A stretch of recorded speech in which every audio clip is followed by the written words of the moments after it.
Okay, good evening, everybody. It's 6 o'clock, so we shall begin. I'm Councillor Jeremy Newmark. I'd like to welcome colleagues and officers to this meeting and everybody who's watching on the webcast. I'll be chairing the meeting this evening. To manage the business as efficiently as possible, I will invite people to speak one at a time to ensure their contributions are properly heard. Therefore, please do not speak unless invited to do so. Everybody here is familiar with the fire evacuation procedure, so I will not go through that again. Agenda item 1, communications and apologies. There are none.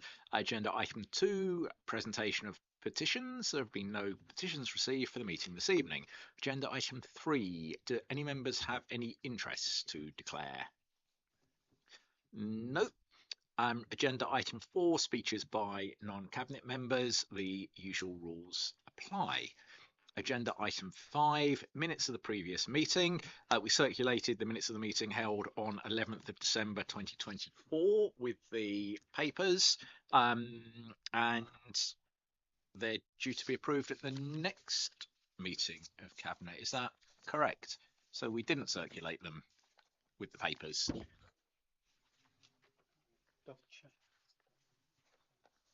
Entirely sure why that would be. They're not on the published agenda. We can defer approval to the next meeting, Chair. All right. Yeah, well,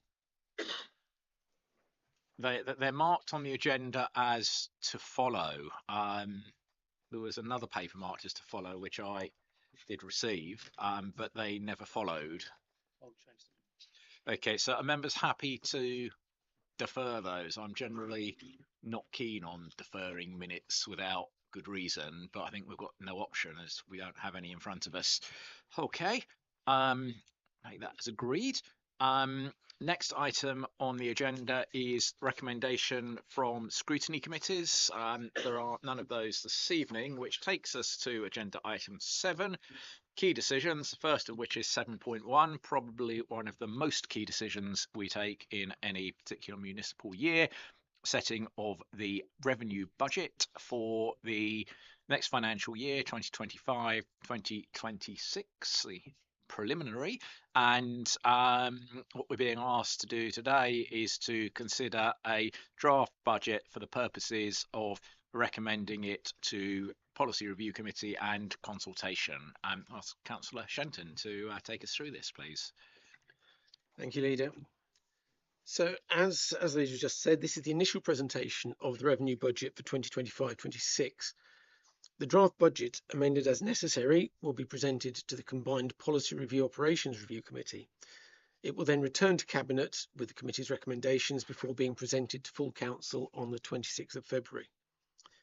Cabinet is being asked to consider the latest draft revenue budget for 2025-26 and consider the options for meeting the current funding gap. At present, there is a funding gap of 622,000 in the budget, which takes account of known and anticipated service pressures. As members will know, the Council is legally obliged to produce a balanced budget. The net budget requirement is just under 14.5 million, a net increase of 639,000 from this year. This represents an uplift of 4.6%. Inflation has fallen considerably in this financial year, and the effects of the gas price hike brought about by Russia's illegal invasion of Ukraine have passed through the system. It now stands, inflation that is, at 2.5%, down slightly from last month. But for the purposes of government grants, inflation is taken from CPI for September, which in 2024 was 1.7%. The maximum that the council tax can be increased without triggering a referendum has been set at 2.99%. That is 3%, as was also the case last year. We can expect the County Council, Herts Police, and most, if not all, of the town and parish councils to put their subventions up by significantly more. We in this council will continue to do more for less. The government announced that local authorities will be fully compensated for the increase in employers' national insurance contributions. However, the amount of funding made available covers barely a quarter of Hertsmere's additional tax liability, so leaves a net deficit of around 250,000. I'm still hopeful that this commitment will be met, but we must note it as a risk. Core spending power, CSP, is total funding from government grants and local taxation. Last year, the government pledged to provide an uplift of at least 3% in CSP. This year, the government's commitment is 0. Authorities where the tax base is declining will be funded up to 0, but that is not the case with this council. The final settlement is expected in mid-January. We are at mid-January, but at the moment, all of our calculations are based on the provisional settlement. The options open to us to close the budget gap are laid out in section 11 of the report. Paragraph 11.3 provides some options for closing the gap, namely reduced pay award, service cuts, and increased fees and charges. But I would strongly recommend we reject all these. It is up to the consultees that we put this paper out to come back with their suggestions and perhaps things that we hadn't thought about. As I say, we must by law balance the budget, and it is in the view of the head of finance, if I may quote him, the toughest one he's had experience of in recent years. But it's important that the community and other parties, the Conservative Party as the official opposition, are also involved in presenting their views on how best to balance the books. I would recommend then that if we consider the recommendations that we requested to consider the latest draft revenue budget, that we consider the options for meeting the funding gap, that we recommend this draft budget, including the funding options agreed in 1.2, to the Policy Review Committee and all members, stakeholders and the public for consultation, and that the Cabinet are requested to consider the revised medium-term financial plan set out in section 13 and Appendix C. Thank you. Thank you, Councillor Shenton, and thank you for all of your work that's gone into this, and to Matthew and the officer team in the finance department. Before I open this up to cabinet members, any contributions? Morris, Councillor Bright. Please. Morris is fine. We've known each other a long time. Look, this is a process item, effectively, so most of us will be keeping our powder dry. It's about, as you say, sending it through to scrutiny so that we can all have a chat next week or the week after, whenever it is. All the parties can sit around the table and have a talk about it, and then it will be sent on back here and then sent to council. So I don't intend to go into the detail now.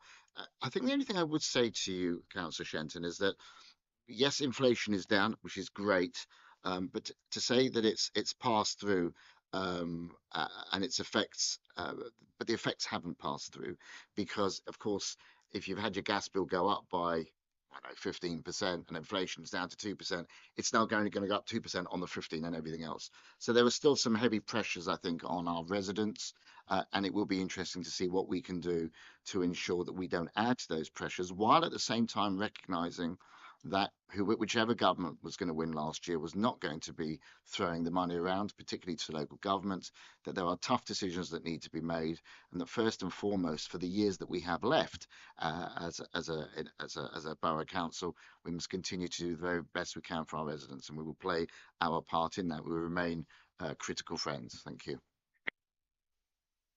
Thank you, Councillor Bright. Cabinet members.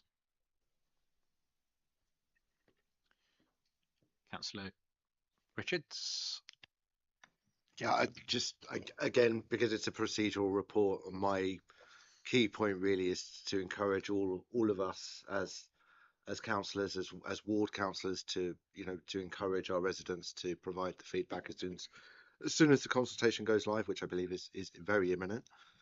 Should we say yes? And the other thing I wanted to pick up on just very briefly is that it's welcome news that after so many years of single year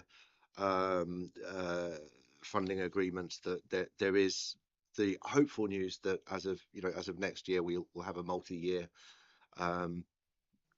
arrangement, which can mean that we at least can start to look a bit longer term in terms of our financial strategy. So that's very welcome. But yeah, I again like the leader and Councillor Shenton, applaud the work of the officers turning this around at such a difficult time of year, just before and over Christmas. So thank you very much. Councillor Gray. Yeah, thank you. I'm going to echo Councillor Richard's sentiments, realistically speaking. I think, as Councillor Shenton alluded to, it is a difficult environment, and congratulations on reaching a position of a balanced budget. But we are in listening mode, and anybody who wants to bring sensible ideas or discussions to the table, we will listen to those and we will take those into consideration. So it's about working collaboratively as a collective to get the best results for our residents. Thank you. Thank you. Excuse me. I think just to really emphasise that point, but as Councillor Richards mentioned, there was a really tight window between the announcement of the details of the provisional settlement and the need to publish a draft budget for this cabinet meeting in order to hit the budget meeting of council in February and allow for a full consultation process. That means that I think it's always the case that the consultation process is a real and genuine one and not a tick box exercise, but we are genuinely open as an administration to hearing feedback, input from members, from other political groups, from residents, from stakeholders. And if there are changes and amends made to this draft budget between now and it appearing on the agenda of the budget meeting of council, personally I will see that as a strength rather than some kind of retreat or weakness. So it's a real consultation, it's a real opportunity to shape this budget and to make change, and I firmly believe it will only improve as time goes on. So on that basis, we're asking members of the cabinet to recommend the draft budget to Policy Review Committee and a wider consultation. And additionally, I think we've made it explicit this time, although it is always the case, to also recommend the component of the paper that sets out the revised medium-term financial plan to the same groupings. Is that agreed? Thank you. We'll now move on to agenda item 7.2, setting the capital budget 2024-2025 through to 2027-2028. Councillor Shenton. Thank you, Leader.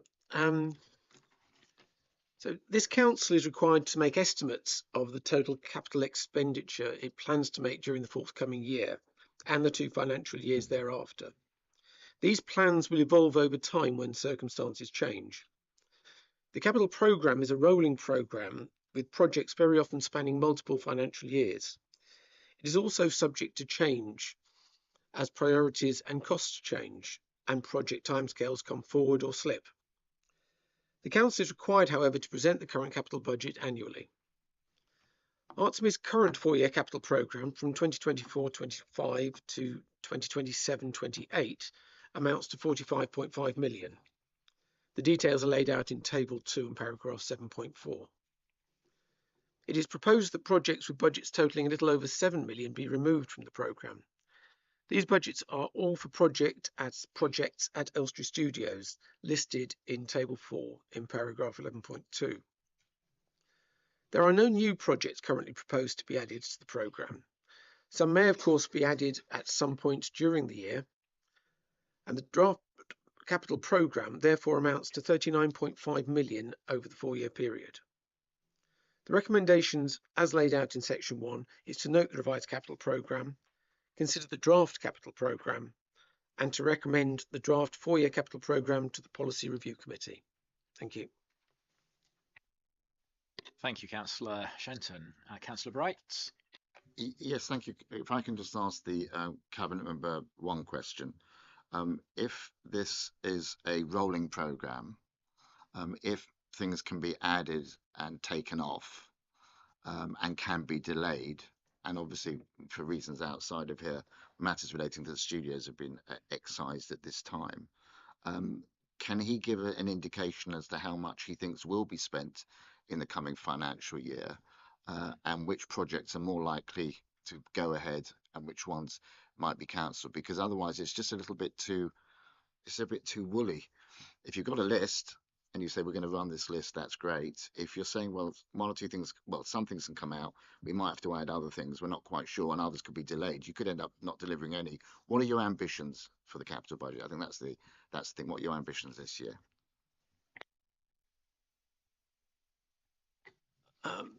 There are no imminent projects. Any project obviously will come through the council process to cabinet and to council. So they will they are evaluated as you know by the officer group. They go to the asset management panel, and they need to be shown to be value for money for our council taxpayers. There is nothing that I'm aware of that is absolutely imminent, though. Thank you. Cabinet members.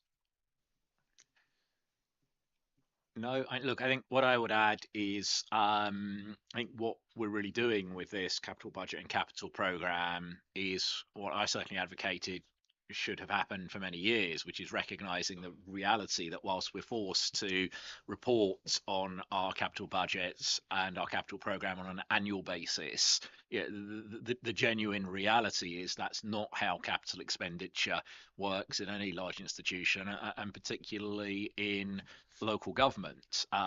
We really do this on rolling long-term programs, and it's right and responsible to align new capital expenditure with capital income as and when it's received. And I think we've set out a very clear property and asset management strategy that will involve capital receipts over the short term, and it's right and proper that when it's clear when those receipts are due to be received, quantified in the bank, that we then set out responsibly how we intend to use them. So it's a rolling program, and it's actually far more aligned to the reality with the way that the capital dimension of our finance worked. The idea that artificially each year a list was brought forward which then sat on the books for multiple years and appeared with slippage and so on seemed to me at least to be a very non-business-like way of going about things. So it remains the case that capital bids and capital projects can come forward at any point in the cycle, which gives us the ability to remain slick and to grab opportunity, which is I think what it's all about. So on that note, Cabinet happy to accept the recommendations as outlined in the report, to note the revised capital budget, to agree the draft capital programme through to 27-28, and to recommend that capital programme to go forward for consultation, policy review, members, stakeholders and the wider public, and to consider the capital strategy in Appendix B, which is now updated with the aforementioned items removed. Thank you. We will now move on to the next item on the agenda, which is item 8, non-key decisions, of which there is one, agenda item 8.1, the Local Government Association Peer Challenge, which I am introducing. So what we're doing this evening is asking the Cabinet to note the report, to approve the action plan and to recommend it to Council for noting, and also to approve the role of the Cabinet in retaining oversight of the implementation of that action plan. As members will be aware, because they were all involved in the process in one way or another, the corporate peer challenge process is part of the Local Government Association's improvement programme for the sector-led, and aims to provide robust, strategic and credible independent support and challenge, acting as a critical friend for local councillors. These Peer reviews address 5 main areas: local priorities and outcomes, organisational and place leadership, governance and culture, financial planning and management, and capacity for improvement. As members are also aware, this is the first time ever that Hertsmere has undertaken or undergone a corporate peer challenge. There was one scheduled for the literally the first month of the new administration. I think we rightly took the decision to postpone it for a year. We didn't feel that we necessarily needed a diagnosis of the problems, having just gone through an election on that basis. What we were really relishing was the idea of a check-in, a sense check, if you like, at the sort of conclusion of our first year. Obviously, the general election intervened to create a further slight delay, but the process took place between the 7th and 10th of October. It was a particularly intensive week. I particularly want to thank Deputy Leader, Councillor Richards, for taking almost that entire week out of his sort of professional schedule to be involved in a very hands-on sense. We were reviewed by a peer team of 7 comprising elected members, chief execs and heads of service from other similar authorities, and elected members and senior officers from a cross-section around the country. They held over 130 conversations with members, staff and partners, comprising interviews and focus groups over that time, and they were very keen, as part of their final report, to thank everybody who participated, particularly those from within the council's infrastructure, both political and officer based, for being frank, open and demonstrating collective commitment to making a difference in our communities. And they went out of their way to stress that that was not their usual regular experience, and we exceeded expectations, or Hertsmere exceeded expectations in all regards. I was particularly pleased to see the final report, as set out in the appendix here, which contains 10 recommendations. And 2 of the highlights for me in particular was the fairly fulsome praise for the new political leadership of the council. Particularly, they picked up on the extent to which we have sought to make proactive, positive placemaking a hallmark of this administration, and they were particularly complimentary about the way that's working and the way that has shone through. And then secondly, the feedback from our partner stakeholders and the wider community, which was overwhelmingly positive, which again is not always the experience when you bring a bunch of local organisations into a room and let them loose to say whatever they like about the council. So it was really pleasing to hear that, and I think that is not just a reflection on the past 18 months, but it's also a reflection on what went before in terms of our engagement with external bodies.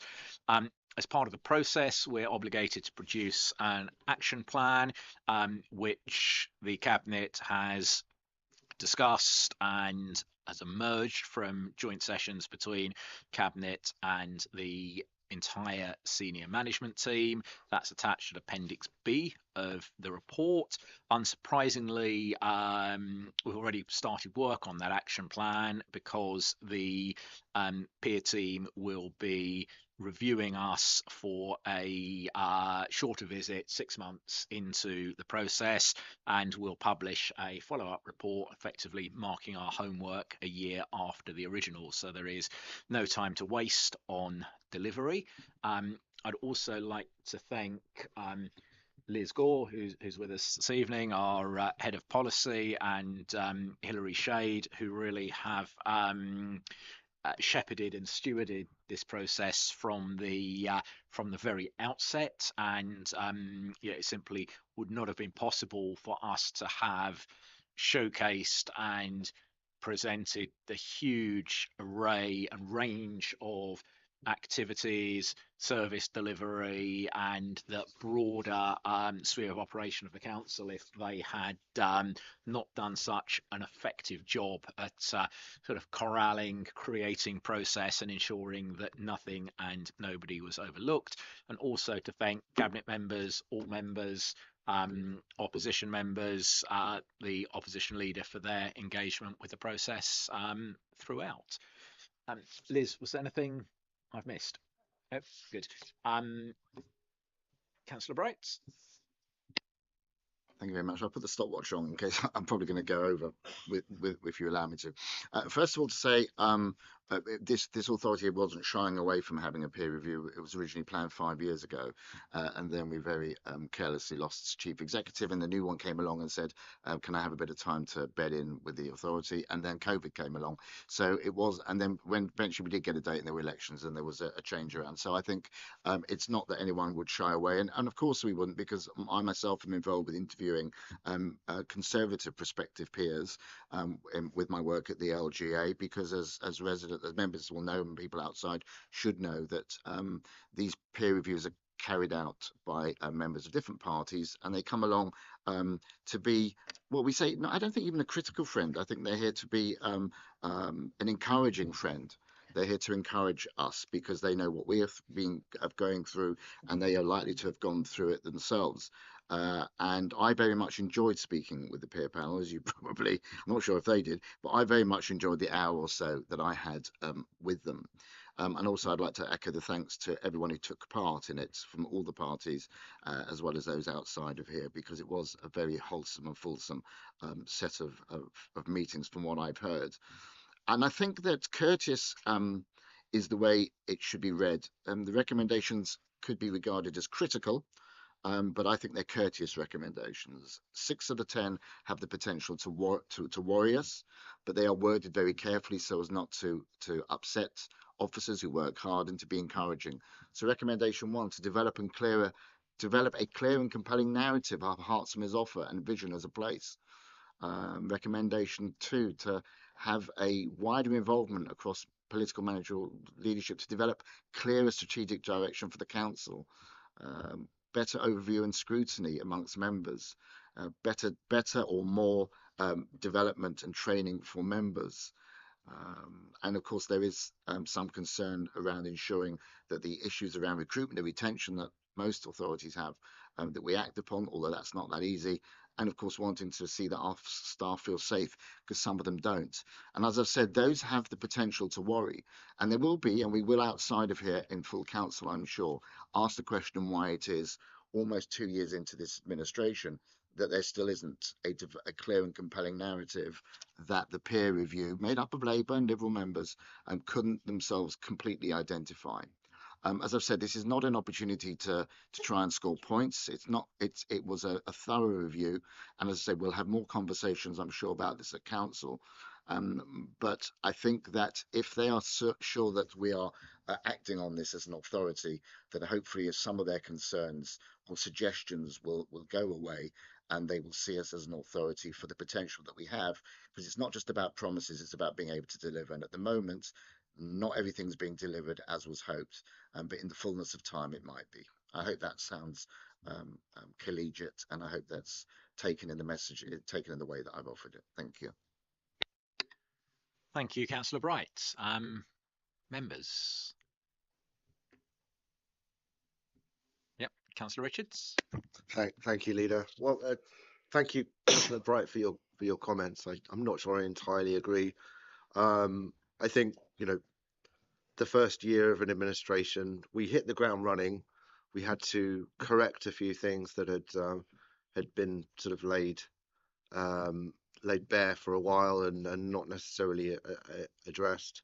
So yeah, I mean, the overwhelming experience of the peer challenge was favourable in terms of our participation as cabinet members. And again, I echo the leader's thanks for your collegiate way of dealing with the review, and your time and your group's time in speaking with the peers. don't often find in the private sector that you'll find companies tend to benchmark themselves for different reasons, possibly for my line of work in the IT industry, find out how much they're spending. But typically, private companies do kind of keep themselves to themselves in terms of not wanting to share too much. So this was, for me, my first experience in local authority peer challenge, really eye-opening in terms of how much dedication the members from and the officers from other authorities, how much time they'd spent with us and preparing. They kind of knew Hertsmere pretty well even before they arrived, although obviously had to spend more time to really get under the hood, if you like. But it's not just about a snapshot in time, or they can't obviously spend every week with us, and it isn't just a tick box exercise and a chance to sort of pat yourself on the back. You kind of have to take the advice. You have to lead with the action plan, which I'm fully in favour of. And you not even then, even with the revisit in a few months' time, peer reviews for me are about continuous improvement. You don't just sort of you don't just stick to what you can achieve in those 10 months prior to a revisit. But yeah, just as in summary, I'd like to thank everyone that participated, everyone that shared candid information regarding their experience, and particularly staff members and also our partnership organisations. So thank you very much. Thanks, Councillor Richards. Councillor Myers. Thank you, Chair. I'd just like to echo some of the points that both the leader and indeed the deputy leader has made, and I think with this particular, but we should be blowing our own trumpet with this. We really should. But I offer congratulations to everybody in this authority, members, staff, everyone, and my particular thanks to Liz and Hilary, who worked so hard for a ridiculous amount of time beforehand and since to bring all of this together. A couple of choice quotes in the report as is, like the May 23 elections saw significant change in Hertsmere. The Labour and Liberal Democrat administration has made remarkable progress. The partnership administration is providing energy and a strong sense of what is important. I think we should be really, really proud of how this came out. There are obviously going to be comments about how we can do things better, and that is the whole point of a peer review. But generally, this is a glowing report for this administration, and we should all be very, very, very, very pleased. I'll leave it at that, but just to say, we should be really, really quite happy with this. Thank you. Councillor Gray. Thank you, Chair. And yes, just to echo similar points, really, ultimately this has been a very positive peer review that we've gone through. We don't stand still. We constantly refine, we constantly develop, and we constantly push ourselves to go further. But reading the report as set out, it's palpable. It even says it itself, of the commitment that our officers have to this council and making a difference in our community. The strong energy and strength of what's important politically in Hertsmere, and the number of priorities that we've introduced, like reinstating the bus route from Potters Bar to Barnet Hospital, the establishment of a community enforcement team, the whole suite of policies we've brought in to meet our sustainability and net zero ambitions. I'm really pleased to see the Zen City was highlighted, and the fact that we're engaging much more with our communities through short videos and surveys, and that's been proven in the recent number of studies we've done in terms of parks and kind of what we want to do with our cemeteries, etc., etc. So, it is really going in the right way. It would be remiss of me not to focus in on the economic development side of things. I think under Leslie Crisp, she had a glowing report in this challenge, and it's really pleasing to see that she's having the economic development team is having a major impact in our local communities. They've gone from strength to strength, working from virtually a zero base, but they've made massive progress in terms of engagement, influence, and impact. And we're really starting to make big skill gap shortages being kind of hatched locally. You know, we're working with local colleges to kind of fill childcare needs and training people to provide childcare facilities so other people can enter the job market. There's lots of good work coming down. Don't think we stop here, not at all. We constantly look and we constantly want to be better, and this helps us to do that.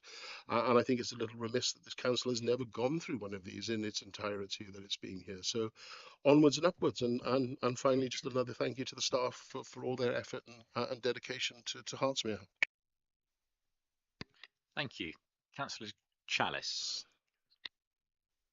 Thank you. I think it was a really fantastic process to go through, and I think also the input of members, officers has been so valuable in this. And I think it highlights what's going well, and it's also helping us to ensure that we continue to be ambitious. We want the best here in Hertsmere, and the only way that you can get the best is if you constantly get up every day and think, what can I do to be the most ambitious? And that's what we've got here at Hertsmere. Looking forward to seeing what goes on in the areas that fall under my remit, but also the wider picture that this forms part of. And really, with every one of these recommendations and every step that we take, I think it will open up more opportunities for further growth and development. So looking ahead, I'm really looking forward to it, and thank you to all those that took part in this process. Thank you. Councillor Matthews. Yeah, I'd make similar comments. It's a positive report.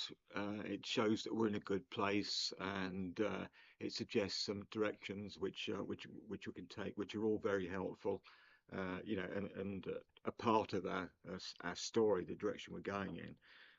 Councillor Bright, I think, picked up something like half a dozen of the recommendations and spoke in favour of them. The one I'll pick up particularly, which you didn't mention, but you could have mentioned, is about the casework management system, which is a really important development in terms of member involvement and how we can do it efficiently, and also how we can learn from the process. You know, the things we can pick up in casework, which we can feed back into in looking at policy and practice and how we develop.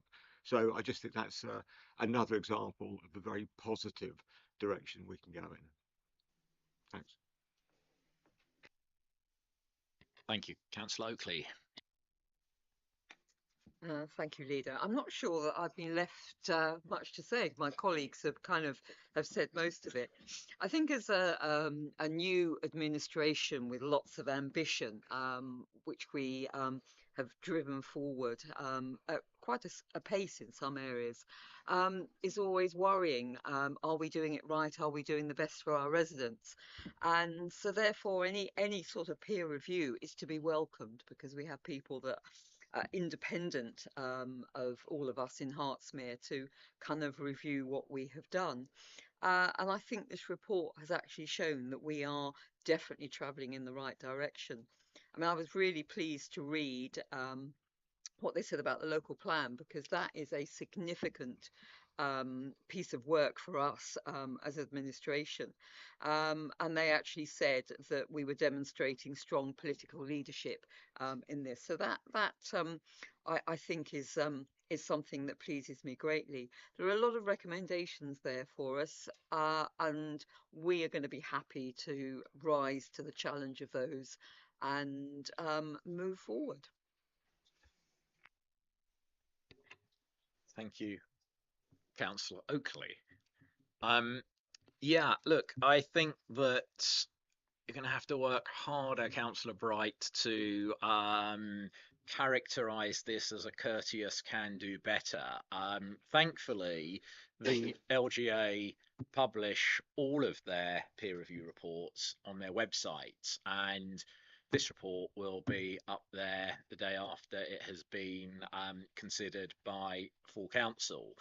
But they are certainly not, as part of this process, a peer review type that holds back or pulls their punches. When they have something to say, they absolutely say it clearly and explicitly. And the idea that this is anything but a glowing endorsement in broad general terms, albeit picking up on some areas for improvement, because nobody's suggesting there are not areas for improvement, but that's just a fallacy. This is a 5-star report, and I think we should all, as a council, be incredibly proud of that. So there's clearly a longer and more detailed discussion to be had here, because what we're being asked to do tonight is to note the report, approve the action plan, which is a matter for the Cabinet, and recommend that the suite of documents go forward to the next meeting of Council. And I will add the caveat that, as discussed with the group leaders, we have, I believe, asked the Mayor, who is here this evening, for his agreement and permission to allow an extended debate on this at full council, so that rightly and properly everybody who I was going to say everybody who feels they have something to say, but actually I'm going to say everybody who has a contribution to make makes it, because those are two slightly different things. So members happy to agree on that basis and move forward. Thank you. Agenda item 9, any other business that the chair considers urgent? There is none. Agenda item 10, date of the next meeting of Cabinet, which is scheduled for the 12th of February 2025. On that note, we will finish the meeting at 6:41. Thank you.